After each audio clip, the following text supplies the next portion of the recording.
Democracy and federalism has been dealt in paragraph 79, and I quote, India's democracy was prosperous, strong, and will continue to be stronger in the future. In paragraph 79 it is said. Sir, the true federalism in real spirit and substance and not in ornamental form would be seed for vibrant democracy. Democracy have to be practiced, not to be preached, sir.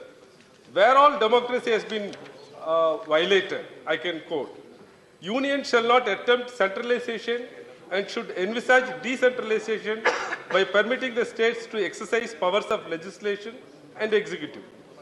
The representative of the Union government in the state should act as a catalyst, and their deed should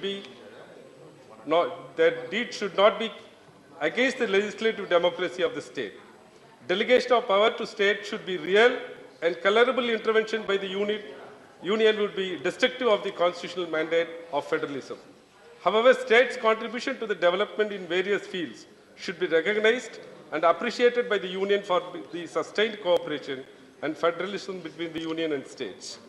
Sir, for instance, Tamil Nadu government, the Legislative Assembly passed a bill on NEET, and it was sent to the assent of the President.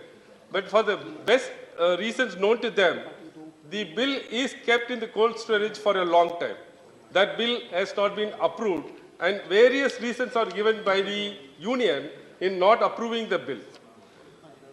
The governor of the state of Tamil Nadu is not giving his assent on most important bills of the state, namely banning of online lottery and certain bills which, with respect to the university.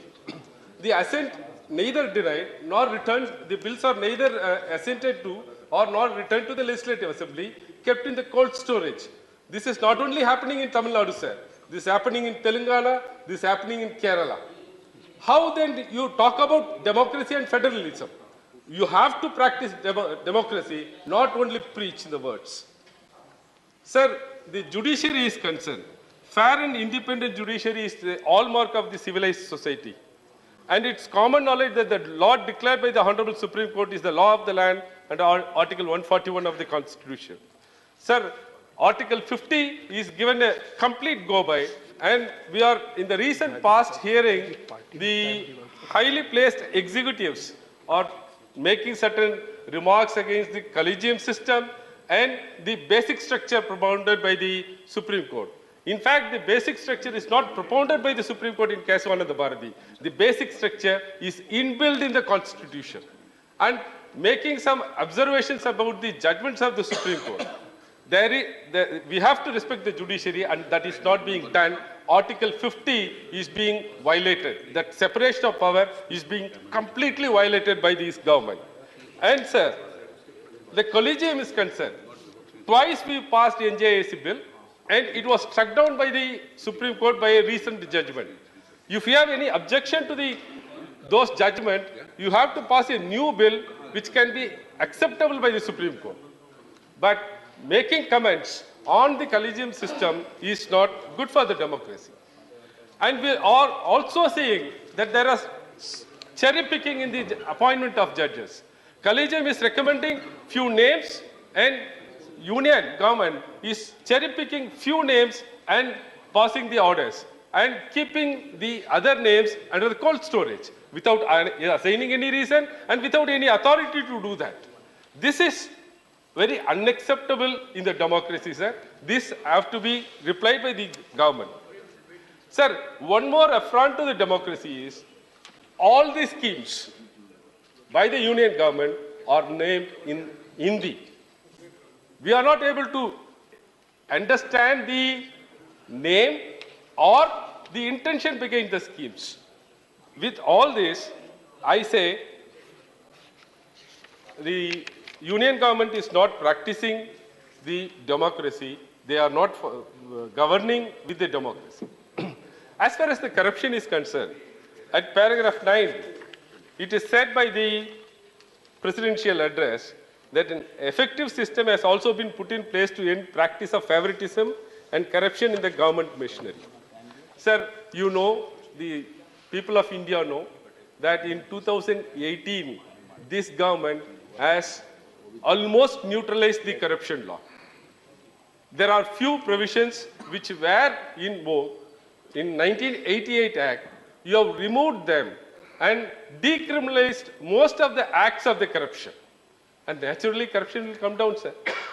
Now, take 13(1)(d). There were two good provisions. The 13(1)(d) has been completely wiped off. And you say now the corruption has been brought down. Yesterday, when Mr. Thambidurai was speaking, he said about something, the cases which were ended up in acquittal. But it is only during the ADMK rule. Tamil Nadu, not only Tamil Nadu, Kodinadu was also looted. Please, please. It is not a state subject, sir. We'll see, yes, please. We'll see. Right, we'll see. We'll see. We'll see. Please, please, please. Sir, I have only 2 minutes. Please take your subject. Please speak on the subject. Sir, in you know paragraph he will not be raising a state subject. Please. Sir, yes, we'll see. We'll see. Please. Sir, in paragraph 2, the presidential address says about a Bharat which has no poverty and where the middle class is also prosperous. Everywhere they say Bharat when they are talking about the future. The discriminate use of the term Bharat vis-a-vis India stirs a speculation in the minds of the general public that a subtle design is envisaged by the Union to proclaim India in future as Bharat, which will prove to be fatal for the existence of the unity and diversity of this great nation, India. Sir, there is a Ekaleva model schools, about 400 has been opened. We are very happy to know about that Ekaleva model schools. I only hope and believe that this government, by not providing job opportunities to those students, taking the thumbs of those students like Dronacharya. They have to give job opportunities to them.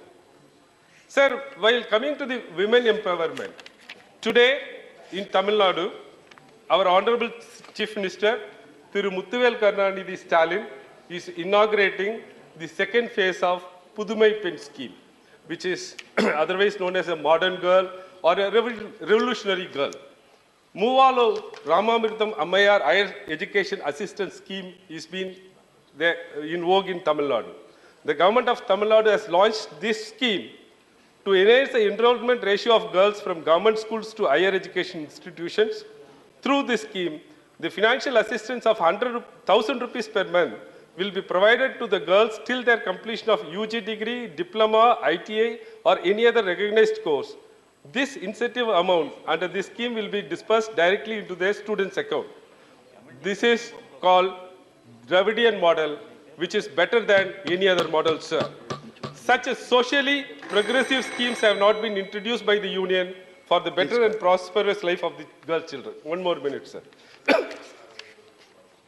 Sir, as far as the observations of Prakash Javadekar yesterday, that the artifacts which are available in the other countries will be brought back to the India. I have a request to the government that a detailed report on Kiren excavations has been submitted to the ASI on 30th of January 23. One more minute, sir. Please, Mr. Amarnath, I request the government to publish and make it a public document, sir. Thank you. Thank you.